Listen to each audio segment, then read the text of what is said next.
Welcome, gentle traveler. Tonight, we invite you to rest your body, ease your breath, and travel with us far back in time to a world filled with mystery, shadows, and the soft flicker of candlelight. This is not the world of modern science, of flashing screens and electric lights. No, this world is dimmer, older, more uncertain, and because the people who lived in it did not have the answers we have now, they made their own. Their world was full of wonder, and fear, and strange, beautiful superstitions. Close your eyes, relax your hands, and let your thoughts drift to the past. Because tonight, we will explore the most unusual medieval superstitions, the little beliefs that filled ordinary lives with meaning, protection, and sometimes dread. Let us begin with the world itself. Imagine the year is 1320. You live in a small village, tucked among thick woods and rocky hills. Your home is made of wattle and dog branches and clay with a thatched roof that leaks when the rains come. You rise with the sun. You sleep when the fire goes out. There are no lights in your home, except for the fire and maybe a candle made of animal fat. The darkness is real, thick, and alive. It stretches out beyond the walls. And so do your fears. Medicine. There is no real medicine. If someone gets a fever, you might try herbs, or a prayer, or tie a small bag of salt to their wrist. If a child is born under the wrong star, people may whisper that they're cursed. The world is full of signs clouds that move the wrong way. A dog howling at the moon. A bird tapping at your window.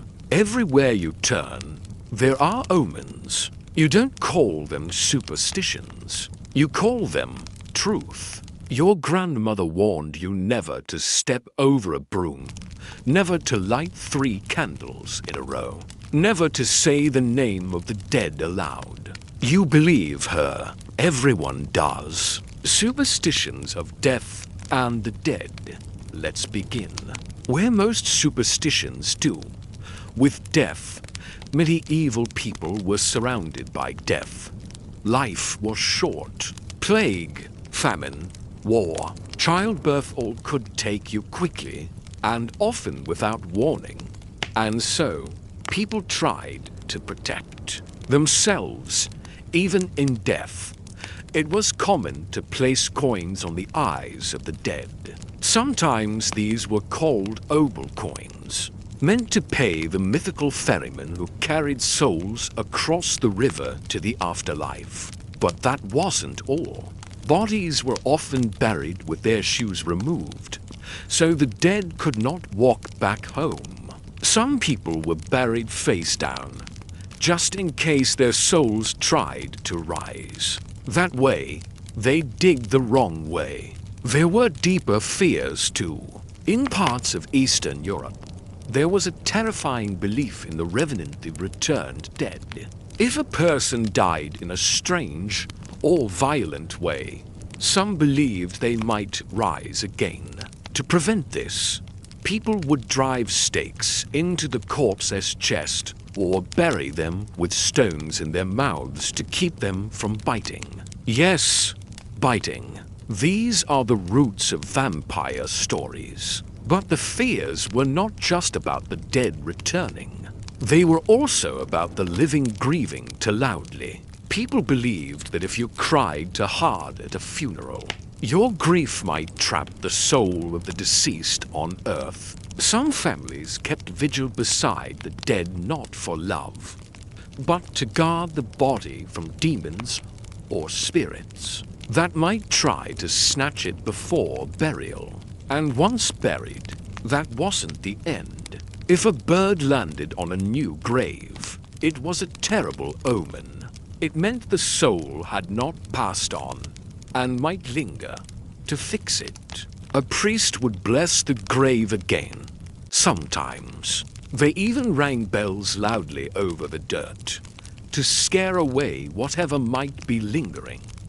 That is where the phrase dead ringer comes from. Now, let us turn to daily life and how every simple action was watched closely for signs. You wake up one morning and prepare bread before you place the dough in the oven. You cut a cross into the top, not just for beauty, but to protect the bread from evil spirits that might steal its soul. Yes, some people believed bread had a soul, especially if it was made with yeast. After all, it rose, it grew. You place it in the oven, and while it bakes, you look out the window. A blackbird lands on the fence. You freeze. In your village, that's a warning someone will fall ill soon. So you reach for a clove of garlic, crush it, and place it under your child's pillow. Garlic is strong. Spirits hate strong smells. And while you're at it, you tuck a sprig of rosemary in the rafters, just in case. At the well, you greet your neighbor. They tell you someone sneezed 5 times in a row this morning. 5 sneezes. That's very bad. 3 sneezes was fine, but 5 meant a curse had entered the body. You must find the local wise woman. She may offer a charm. Later that evening, you light a candle, but your hand shakes, and 3 candles end up burning side by side. You gasp. This is dangerous. 3 flames in a row could invite death into the home. So you quickly snuff one out, whisper a prayer under your breath, and place an iron horseshoe above the door to seal in safety.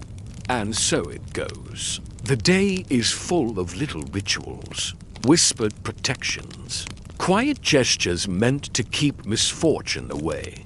Superstitions were also related to weather, animals, and signs in nature. To the medieval mind, nature was never silent. Every breeze, every bird, every shadow carried a message, and people learned to read them, not with science, but with stories, warnings, and patterns passed down through. Whispers and candlelight, crows and ravens. If you saw 1 crow, it was fine. 2, odd. But 3 crows on a fence meant someone nearby would die within the week. Some believed crows carried the souls of the dead. Others said they spoke in secret to witches. So if they circled above your house, you'd grab a bell or a silver coin or sprinkle ashes at the doorstep. Cats, I love cats, but cats in medieval world had different meaning for different people. As per them, cats were mysterious, especially black cats, in much of Europe. They were thought to be familiars, spirit companions to witches. If one crossed your path, especially heading left to right, people might spit over their shoulder, knock 3 times on wood, or whisper a short prayer.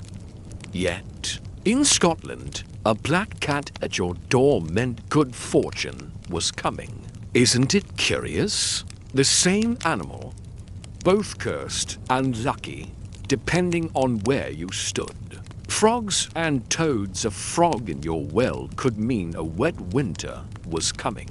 But if it croaked in the middle of the night, someone in the house might be cursed. Toads were more sinister. Some believed witches kept toads in jars, feeding them spells to spit into the wind.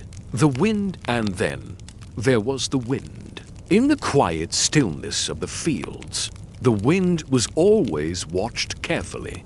If it blew from the east on a Sunday morning, it meant the crops would be poor. If it carried the scent of sulfur, something worse was coming, disease.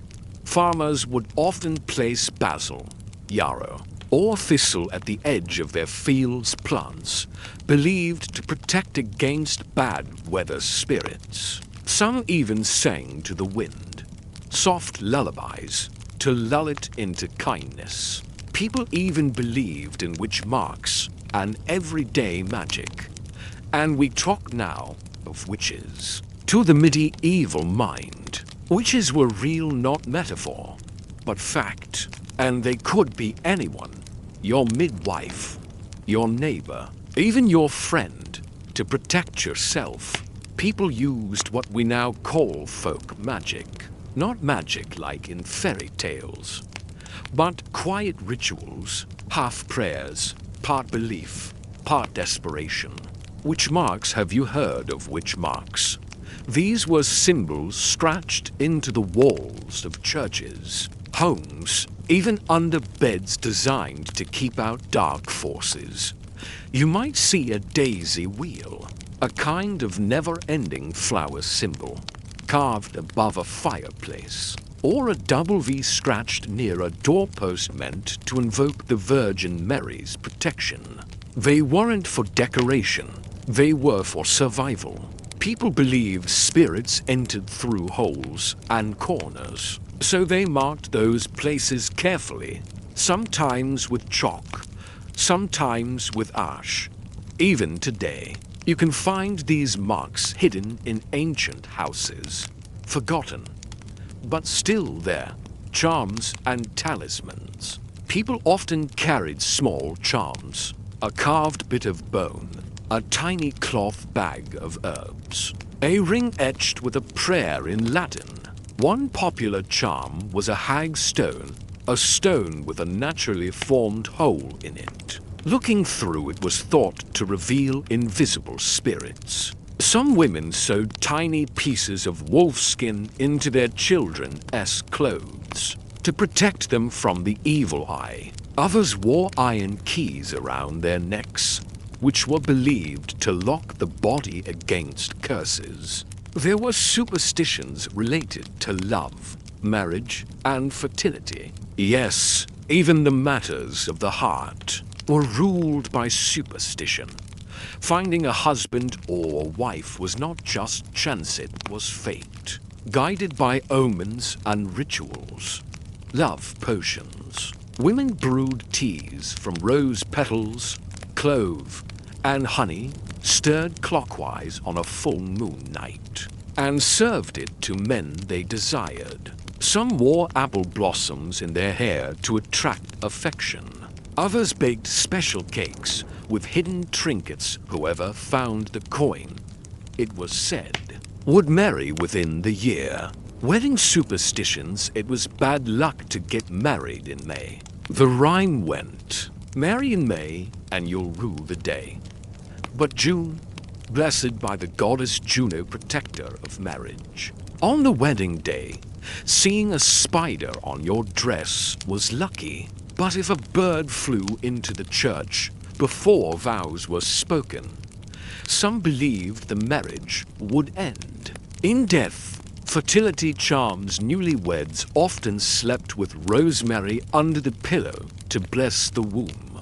Others tied knot charms made of red string and dried ivy and hung them over the bed. It was believed that babies came through the veil between worlds. So midwives often drew protective circles of chalk during labor and always after birth. A small drop of milk was poured onto the hearthstone, a gift to the spirits.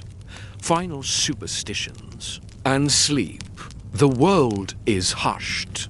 The fire burns low. The sky begins to pale. But before we end, a few final, peculiar superstitions to leave with you. Never sleep with your feet pointing toward the door.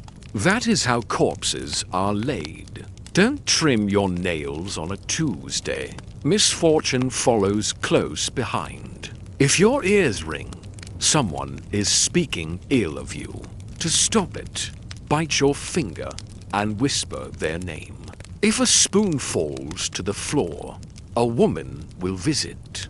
If a fork falls, a man. If a knife drops, beware. And finally, always say goodnight to your house spirits, even if you don't believe, because the old beliefs, they never truly leave us. They linger in the corners, in our habits, in the things we don't say, but always do. A knock on wood, a wish on a star, a breath held in a tunnel. Superstition is just the ghost of memory. Superstition in medieval times wasn't only about dark omens or witchcraft. It often lived right beside religion.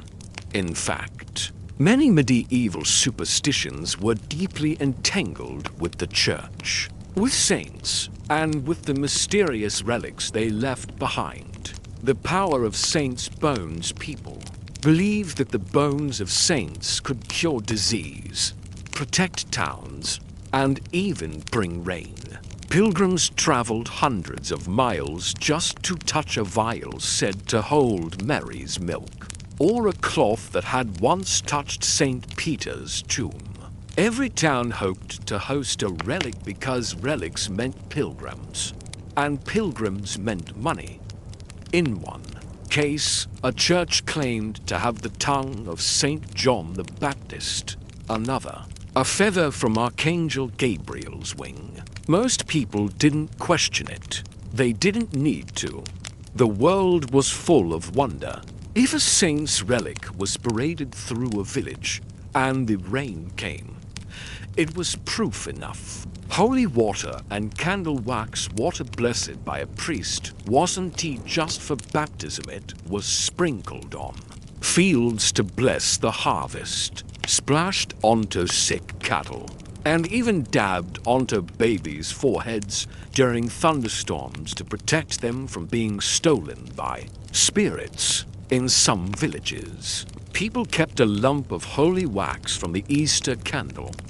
It was burned during childbirth or during storms to keep evil away. Everything sacred had power, and in uncertain times, power brought peace. Now, let's walk into one of the strangest chapters of medieval superstition, one that sounds almost unbelievable. The trial of animals. Yes, real trials, with judges, witnesses, and sometimes executioners. You see, in parts of Europe, animals were considered part of the moral world. If a pig killed a child, it could be arrested. It would be placed in a tiny jail, have a priest assigned to it, and then brought before a judge. There are court records that describe pigs in shackles, standing before a magistrate as villagers gave testimony. And sometimes the pig was found guilty. It was publicly executed as if to satisfy not only the law, but perhaps something older, a need for ritual, for symbolic balance. In another strange case, a swarm of locusts was tried in a church court for destroying crops. The priest excommunicated them. Yes, even insects. It was part law, part superstition, and part deep desire to believe that everything, even chaos, had rules. Medieval people believed not all days were created equal. They believed some days, some moments were dangerous, cursed, thin places where the world of the living brushed too close to something else. The Ember Days for times a year. During Ember Days, fasting was required. These days were between seasons, and people believed they were dangerous. For travel, farming, and childbirth, no new business should begin. No weddings, no large gatherings. And if you must work, you should carry a piece of hawthorn or you to protect your soul from being caught. The witching hour midnight, known in many places as the devil's hour, It was believed that no good prayer could be heard, and no candle should be lit between midnight and 1 a.m., lest it attract wandering spirits. Some even left a slice of bread on the windowsill to appease those who might pass by. Cursed hours of the week, Tuesday mornings, were dangerous to speak secrets. Thursday at dusk was when witches whispered over fields. Saturdays before dawn were said to be the most powerful times for both healing and cursing. Calendars were not just schedules. They were maps of the sacred and profane. Now that the house is quiet, we speak of things once spoken only in whispers. Many homes in medieval Europe were believed to have house spirits. Some were kind, some were not. The brownie or hob in Scotland and northern England. There was said to be a creature called the brownie house spirit that helped clean, mend, and even shoo rats away. But only if you left him a small dish of cream and bread at night. Forget the offering, the brownie would sulk, or worse, he'd hide your tools and spill your water. In France, similar creatures were called lutins. In Germany, kobolds, all different names for the same idea. The invisible helper who watched from the shadows. Protection from spirits to guard against the more malevolent kind. People placed iron scissors under the bed or hung onion braids above the pantry door. Some families even had a spirit stone, a rock passed down for generations, kept in the hearth, never to be touched or moved.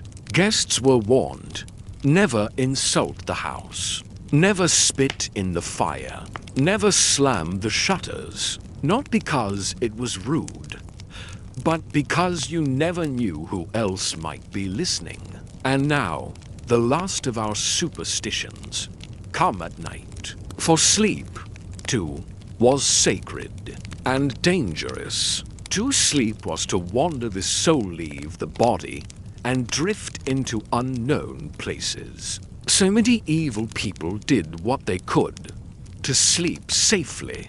Bed position and body rules: you must never sleep with your feet toward the door. That is how the dead are carried out. To do so invites bad luck or even an early death. Pregnant women were warned not to sleep facing north, as it could unbalance the child. It was common to place bread under the bed for good dreams. Others tied red wool to their ankles to prevent sleep paralysis, scald the old hag sitting on your chest. Dreams as omens: dreams were not meaningless. A white bird in a dream foretold of new beginnings. A cracked mirror signaled betrayal. To dream of a flood was a sign to stay indoors the next day. And if you dreamed of your own death, it was a good sign. A fresh start. A long life ahead. Yes, medieval people feared dreams, but they also trusted them. And maybe that trust let them sleep more soundly than we do today. And now, traveler, the candles are spent. The fire is low. The superstitions, once alive in every home and heart, fade quietly into the shadows. But even now, when you knock on wood, when you avoid walking under a ladder, when you say bless you after a sneeze, somewhere, the echoes of those old beliefs are still whispering. Not because we believe them, but because somewhere deep down, we want to. Thank you for joining us tonight. May your rest be undisturbed, and may the house spirits, wherever you are, keep you safe and warm. Good night from Sleep Tales.